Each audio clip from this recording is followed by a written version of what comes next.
above as well as under the water. Sperm whales, schools of mobular rays, blue sharks find rich feeding grounds in the channels between the islands.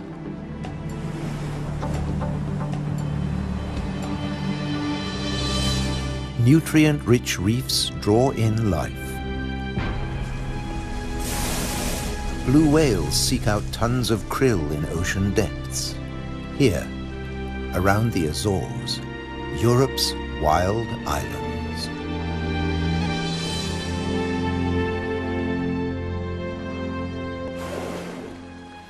A family of false killer whales cruise the ocean on the lookout for prey. A blue shark patrols alone. Shoalfish confuse single predators. But when they meet false killer whales, the water boils. An individual false killer whale dives down with its prey.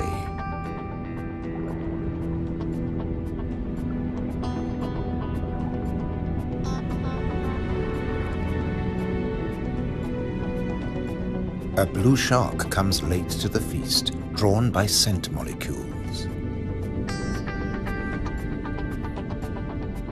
But this morsel presents a problem.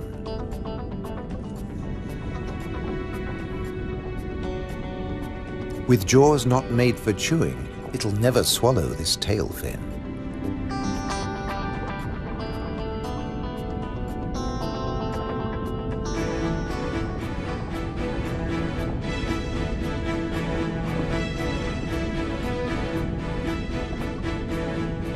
Most fish force water through their gills to breathe. This shark can't, so it has to keep moving.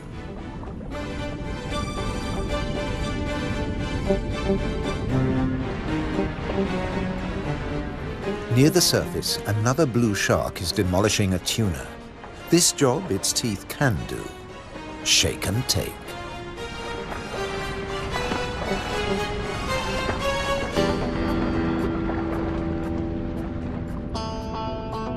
Fragments streaming from its gills float to the surface.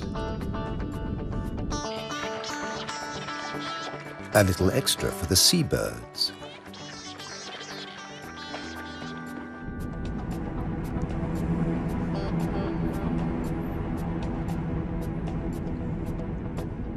Not all the remains go up.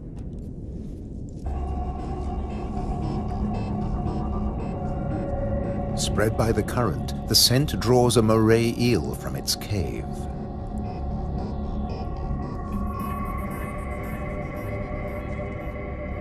Sea bream, triggerfish, and painted combers are on its tail.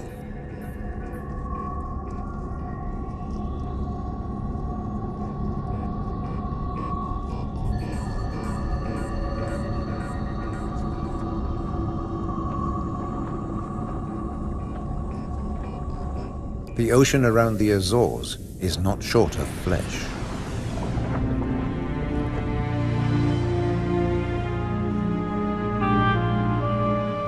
And yet above the water, the islands themselves have no large wild animals. When Portuguese sailors landed on the Azores in 1427, these first humans found no vertebrates at all, except birds and 2 small species of bat. The birds evolved over time. This variant of the grey wagtail lives only on the Azores.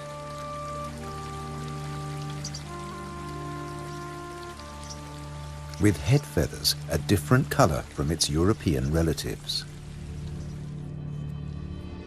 Whole islands have changed too. Santa Maria must have been much warmer once.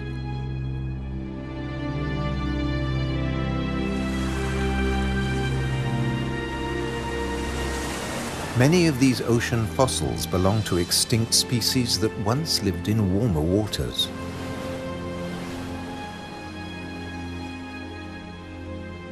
The water temperature may have fallen, but not the diversity of species.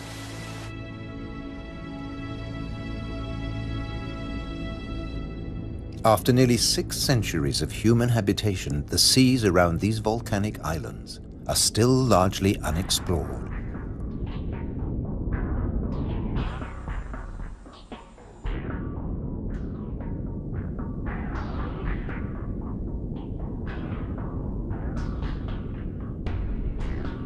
This is the world of the anglerfish.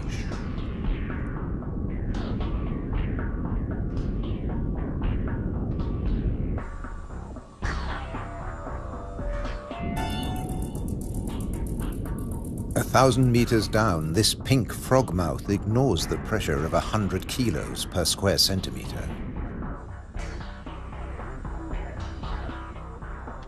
Other deep dwellers are less easy to name.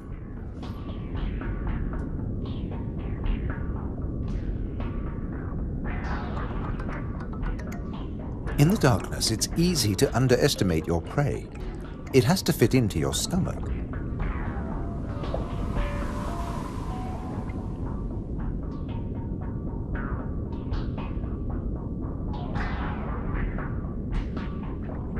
The six-gill is one of the largest deep-sea sharks, but at night it swims to the shallows to feed. The spider crab lives in darkness. It has never seen this kind of light. Nor has its coral community. Beyond the scorpionfish and past the deep-sea sponges, there's an unknown world.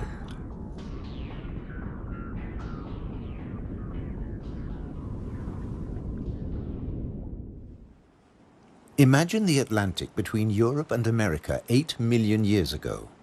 Pressure along the mid-Atlantic ridge forces the continental plates apart. Volcanoes pierce the surface on both the Eurasian and the American side. The Azores.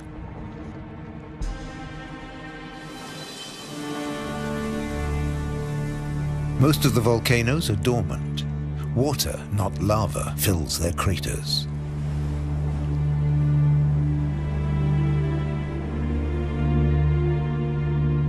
Sometimes only crater edges rear from the sea, worn down by the elements. Spawned by the sea, there too they will return. For now, it's craters that dominate the landscape. Gases still escape from fumaroles on some of the 1,700 volcanoes. Heat brings water almost to boiling point.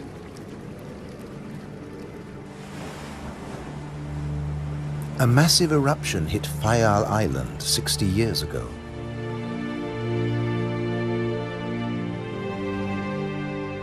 Humans couldn't live in this lunar landscape. Hundreds followed the sun to America. On the volcano's slopes, life had to begin again. Birds were pioneers on naked rock. Wind and birds still bring seeds from over the sea. Some come floating in.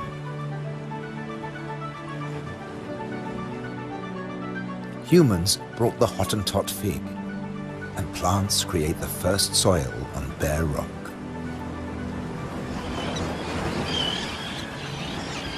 An active volcano will destroy life. Dormant or extinct, it can create it, above and below the water. The underwater cliffs of Formigas are the summit of a volcano. Overall, the waters of Europe's wild islands are home to more than 1,500 species. This is the spiny starfish.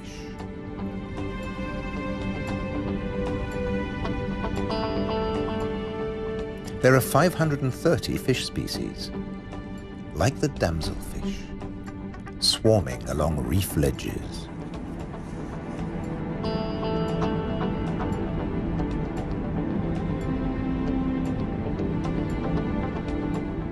The grouper is a formidable loner.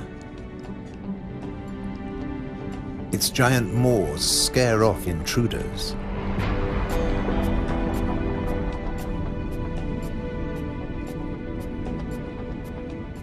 The barred hogfish is a lot prettier than its name.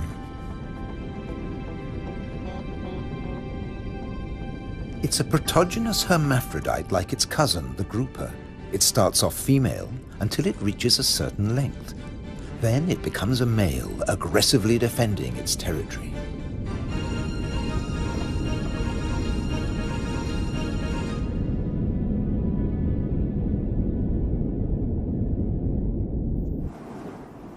The archipelago's weather changes too, up to 4 seasons in a single day.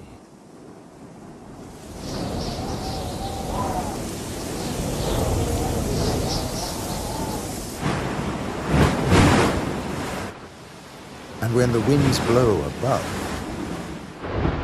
down below, no one is safe. The storm surge tears into the sea floor.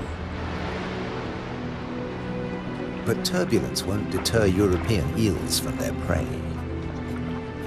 They're adaptable, living equally happily in salt and in fresh water. This is just swell.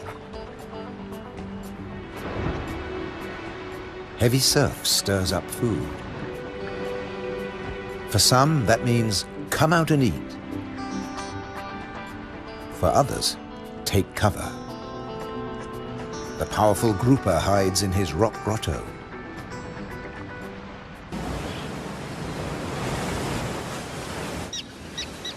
In churning waters, it's tough to spot your prey. But the common terns have no choice. The first chicks have hatched, and they're waiting to be fed.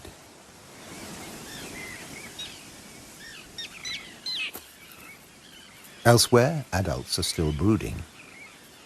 The nest, a few pieces of dried grass, hardly visible. The parents sit in turn for 3 weeks. Their beak, both dagger and tweezers, is perfect for catching small fish.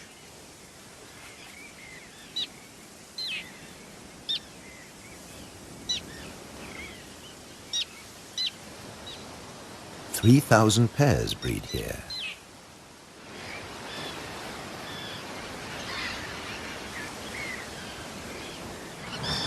Typically, each couple lays 3 eggs.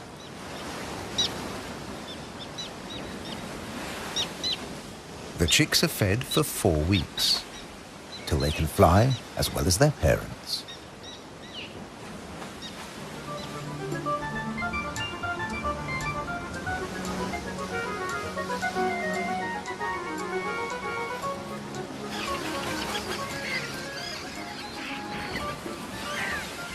Then they're ready for takeoff on the long journey to South Africa.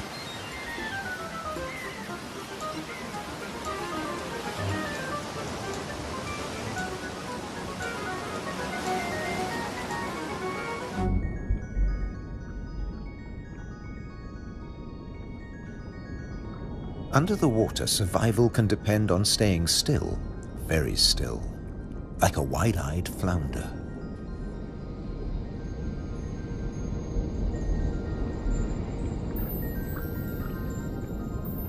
With his general-purpose military markings, the Guinean pufferfish doesn't mind being seen.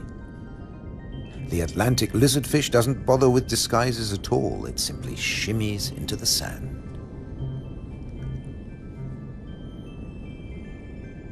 This may fool both its prey and its predators.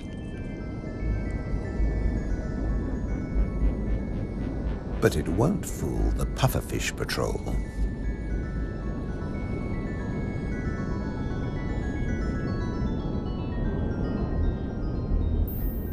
The shamefaced crab folds its pincers to protect its gills and digs itself in.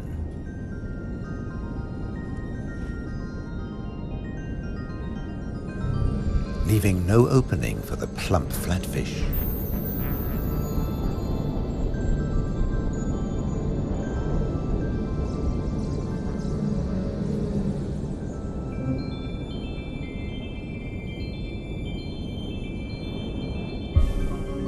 Bye. A starfish flees at top speed from a marauding snail.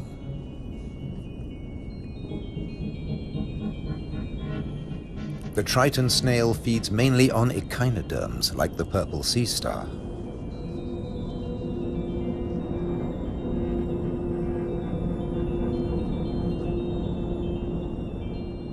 It's no big deal for an octopus, no pickings for it here.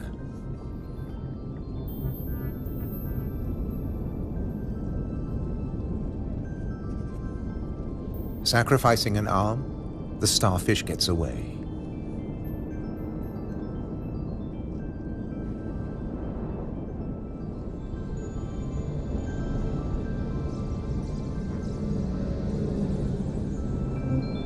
It's escaped with its life, and the limb will grow again. These wild islands in the Atlantic are a freshwater reservoir. Vast amounts of seawater vaporize in the warm ocean air, and freed of salt, they unload onto the Atlantic islands.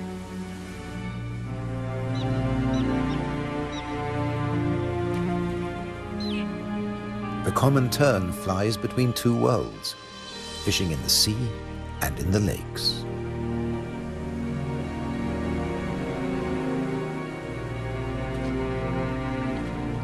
Humans brought the freshwater fish to these islands.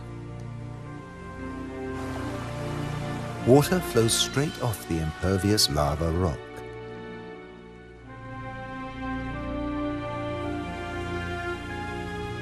But peat moss sucks up huge quantities of water like a sponge, taking it in through every surface. Deprived of oxygen, the dead parts of the moss never rot. The extremities keep on growing, and the moss colonizes more and more of the bare rock.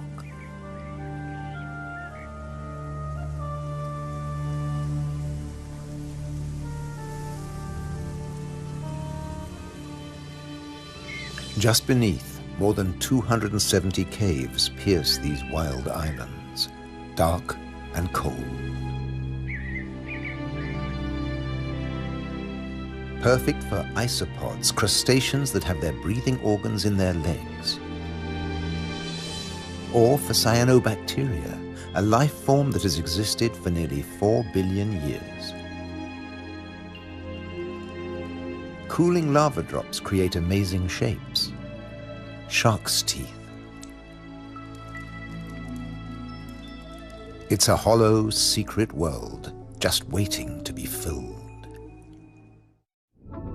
Past the undersea threshold of the Azores, it's permanent night. Perfect for a nocturnal common stingray.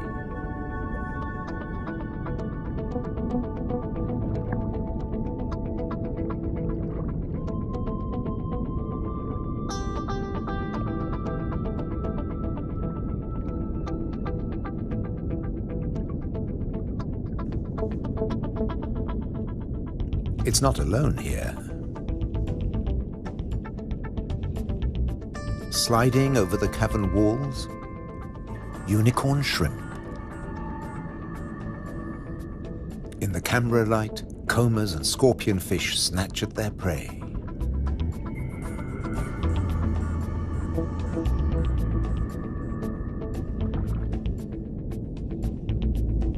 The brown moray eel is cleaning up on the cavern floor. The shrimps come up from deeper waters to spend the winter. For some, it's a short winter.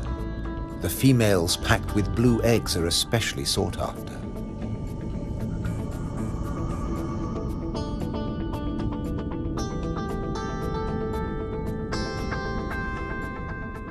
The shrimps also live off crustaceans, their own species. What's left of the moray eel's dinner?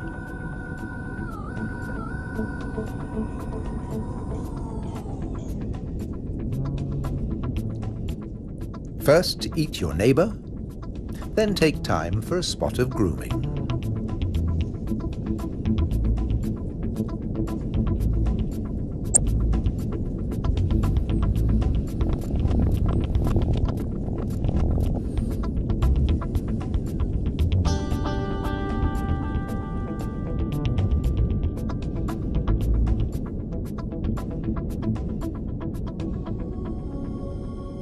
Nearby, on the rocks, an octopus with a human face reaches out.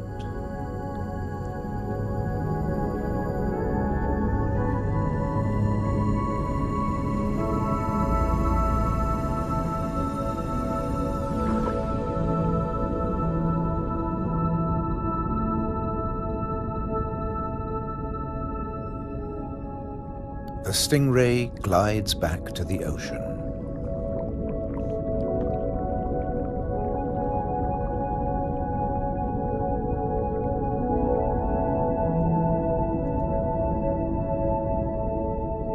Passing the hundreds of bristleworms growing in front of the cavern.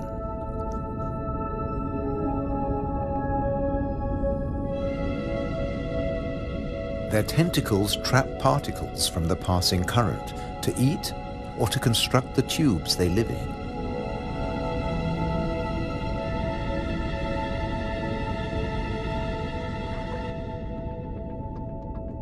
Deeper down is a mysterious place, a rare sight in the Azores, a garden of soft corals. They don't make chalk exoskeletons like their tropical cousins.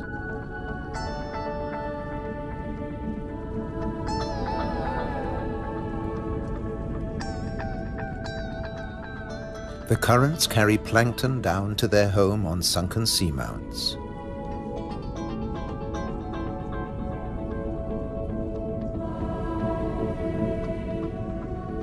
The venomous buried anemone is active only at night. During the day, it contracts. Once, scientists couldn't agree whether corals were plants or animals, so they called them anthozoa, flower animals.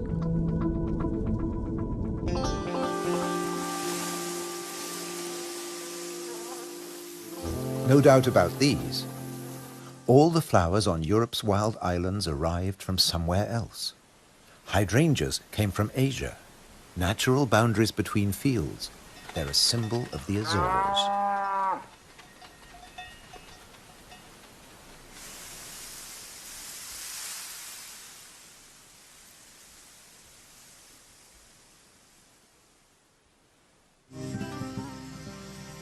Hundreds of stone walls create hundreds of microclimates for the vines the settlers brought in the 15th century.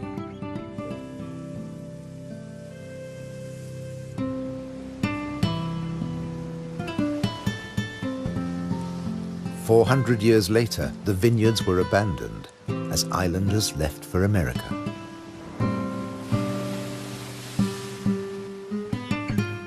The stone walls became a playground for Madeira lizards. They were brought here by seafarers too. Azores wines are now fashionable again. Nearly 1,000 hectares, more than 2,000 acres of ancient vineyards on the island of Pico have been declared a World Heritage Site by UNESCO. The ruts of ox carts, once the island's only transport. They dragged firewood and building materials for houses and stone walls. And they carried the new wines down to the coast to ship to Europe, but at a cost. Beneath these waters is the strangest, most dangerous place on the Azores. They call it the Anchor Graveyard. Scores of great iron anchors lying on the seabed. When an Atlantic storm hit, the only way to save your ship from the rocks was to cut the anchor rope fast and dash for the open sea.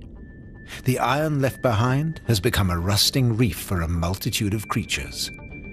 These anchors are coated by algae and tube worms.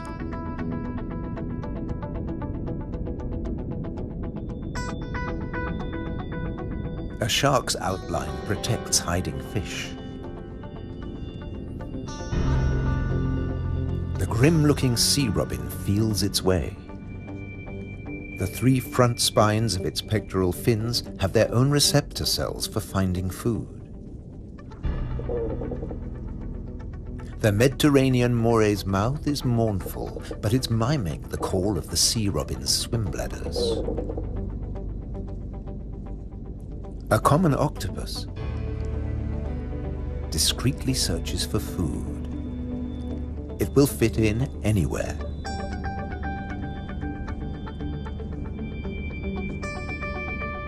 While bearded fireworms clear up the corpses in the anchor graveyard.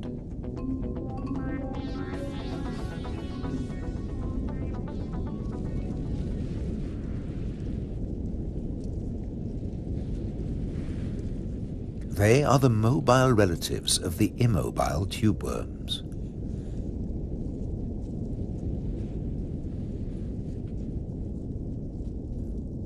The octopus has found another spot to test its camouflage skills.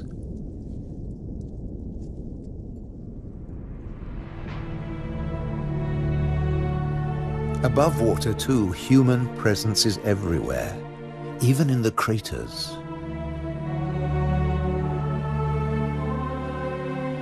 Any straight line means a wall, one that protects the grazing horses and cattle. By keeping the grass short, these domestic animals help the seasonal visitors that have been coming here for thousands of years.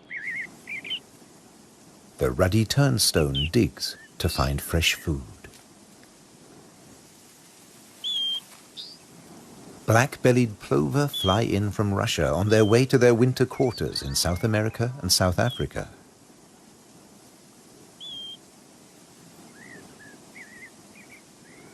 The ruddy turnstone drops in from the Arctic. The northern wheatear arrived from Canada via Greenland. The American pipit drifted in from North America.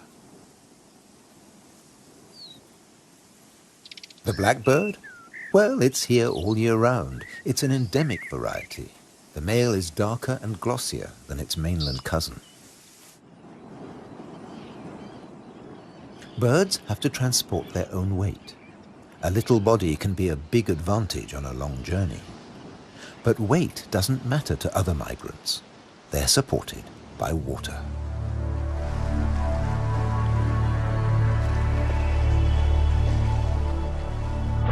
Humpback whales migrate between the Arctic and the tropics. They make a hunchback when they dive, hence the name.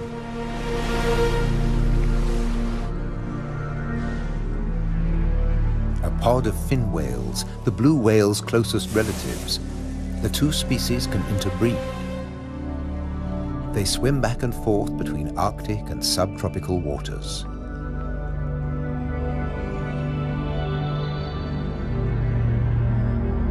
Fin whales and blue whales have their blowhole in the center of their skulls. Sperm whales have theirs on the left.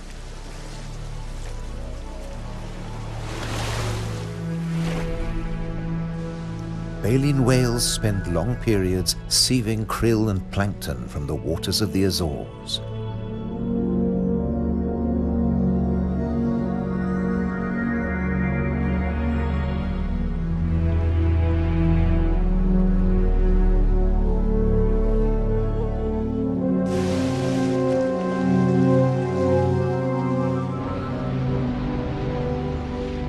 They leave their excreta behind them. It feeds vegetable phytoplankton. Animal plankton eat the phytoplankton, and at the other end of the food chain are fish and the whales themselves. But a great deal of whale food comes from deeper down.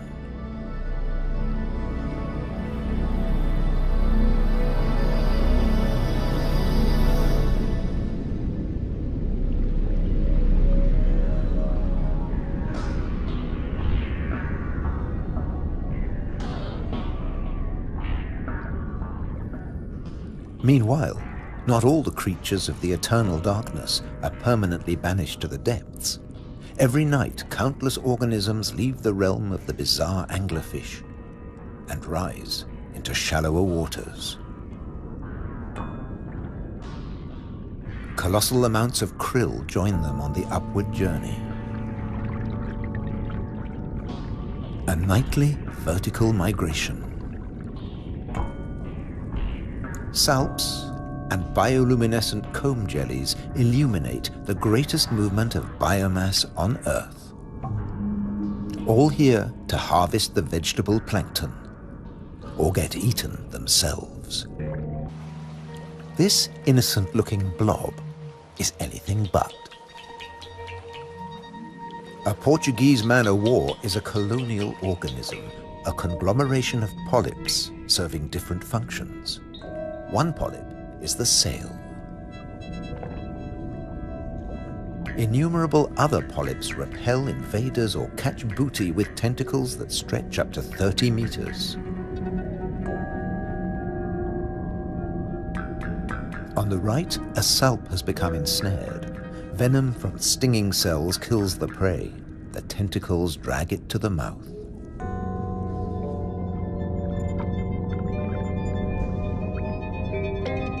Salps are tunicates or sea squirts, more closely related to us than to jellyfish.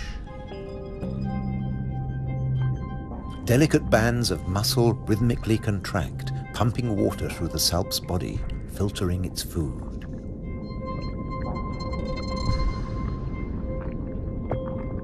Salps build into chains and can direct themselves through the water.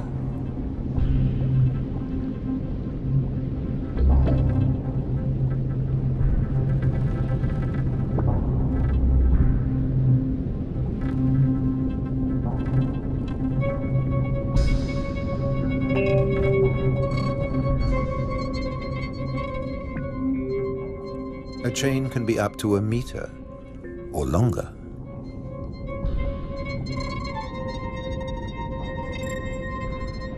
Unlike salps, many jellyfish have venomous tentacles. But they too have predators. They're one of the favorite foods of loggerhead sea turtles.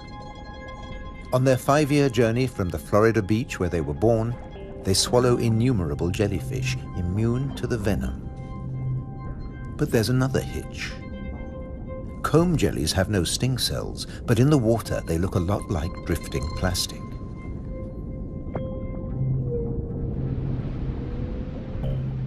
And that's the problem. The turtles try to eat plastic, and it kills them.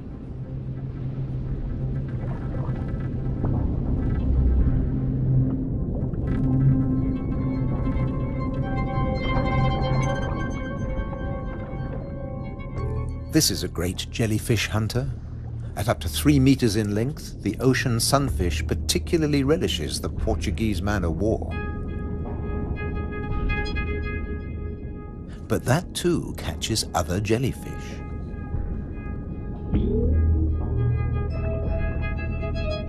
The sunfish can dive. This heaviest of all bony fish tears its prey apart in the depths.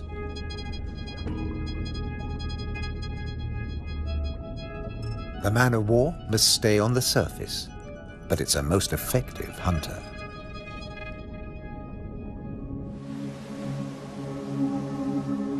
The Cory's shearwater also has a successful strategy, at least in its familiar world.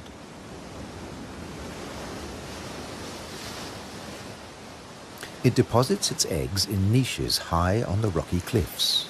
No surf, no high tide can reach its young. But now they face a new danger. Stray cats.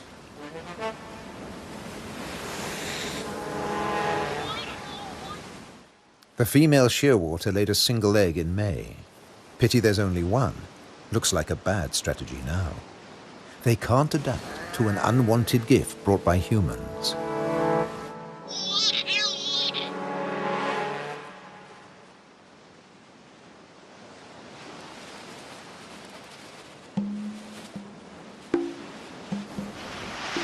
On the island of Corvo, more than 80% of predated chicks are the victims of cats.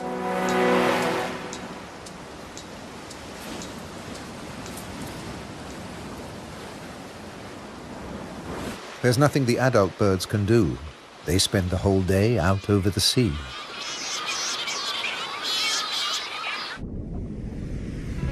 By contrast, periphyton, a mix of algae, bacteria and microbes, stay where they grow, ruled by time and tide. Some quickly find a home on flotsam and jetsam. Attached and yet mobile, they drift across the ocean. Goose barnacles fix onto hard surfaces. Their cirri grasp plankton from the water. No matter what it's made of, marine debris attracts life forms.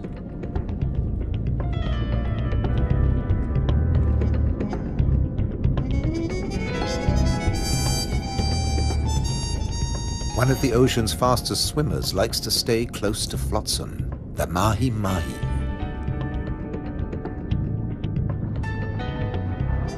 Because floats and buoys provide protection in the open sea. Some species may have survived ocean transfer as passengers on floating debris.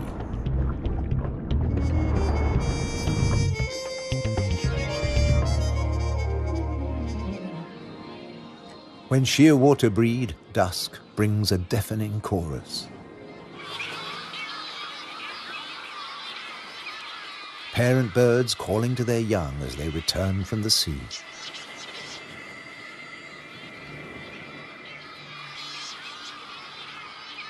The birds recognize each other's cries. 75% of all the world's shearwaters breed in gigantic colonies on the Azores.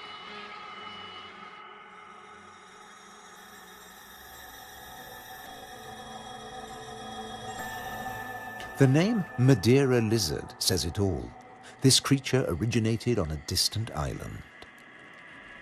The Madeira wall lizard is very common on the Azores. It's one of the few reptiles found on these islands, and it's very fond of nectar. Invertebrates and vegetable matter complete its diet.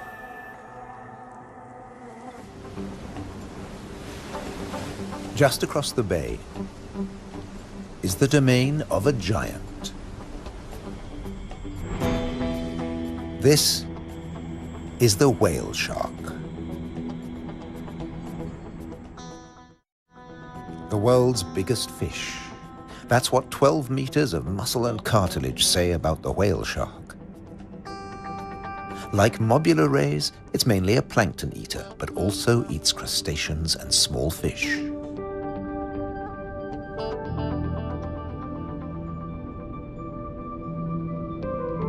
The rays' rolled fins on their foreheads direct the plankton into their mouths.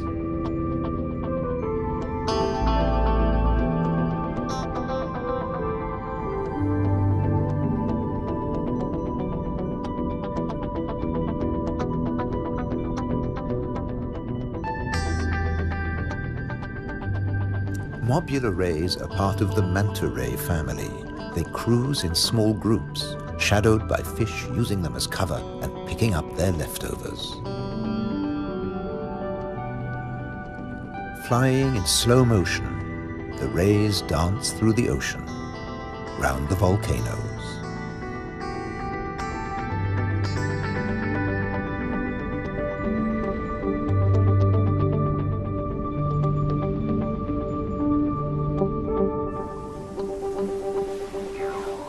High above, there's something stirring on the cliffside.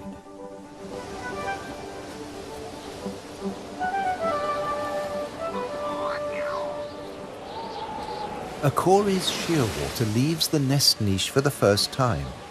He doesn't know a thing about flying, but his parents have stopped feeding him. He has to learn to fly as fast as possible, or he'll never have a meal again.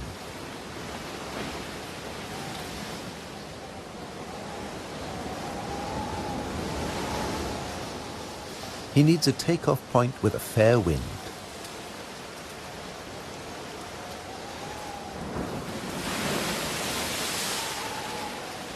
Even on the rocks, he looks unsteady.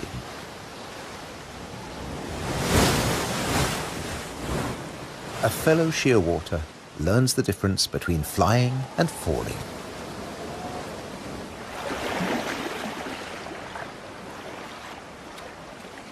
If you're already on the surface of the sea, there's nowhere further to fall. But getting aloft is even more difficult.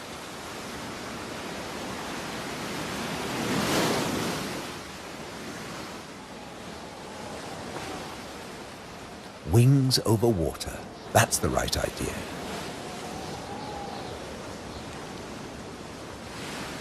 Taking off from the sea in a side wind? Tough even for the experienced.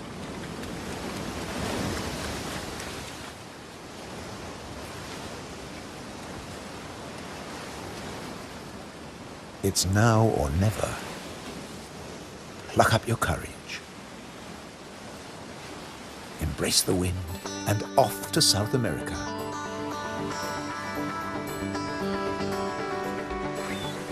On the Azores, you're either coming or going. In December, with the sheer waters long gone, male sperm whales are returning from their feeding grounds in the Arctic waters. They meet males who were too young to make the journey and mothers with their young calves born while they were away.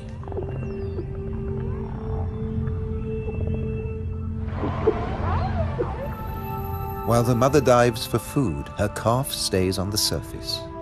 It'll be 2 years before he dives with the group.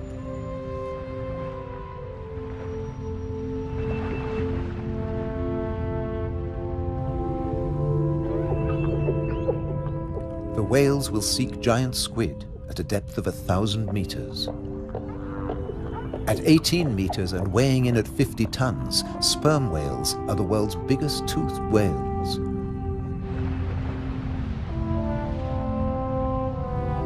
The calf will remain alone for up to an hour, defenseless against a possible attack by killer whales.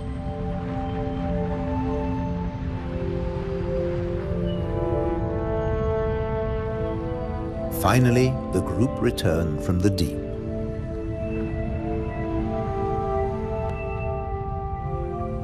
The calf is once more under the protection of its mother.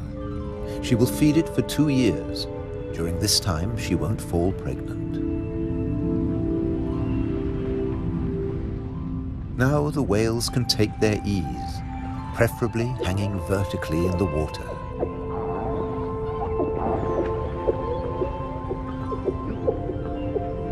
Someday the calf will join the long migration to the Arctic, before returning to Europe's wild islands,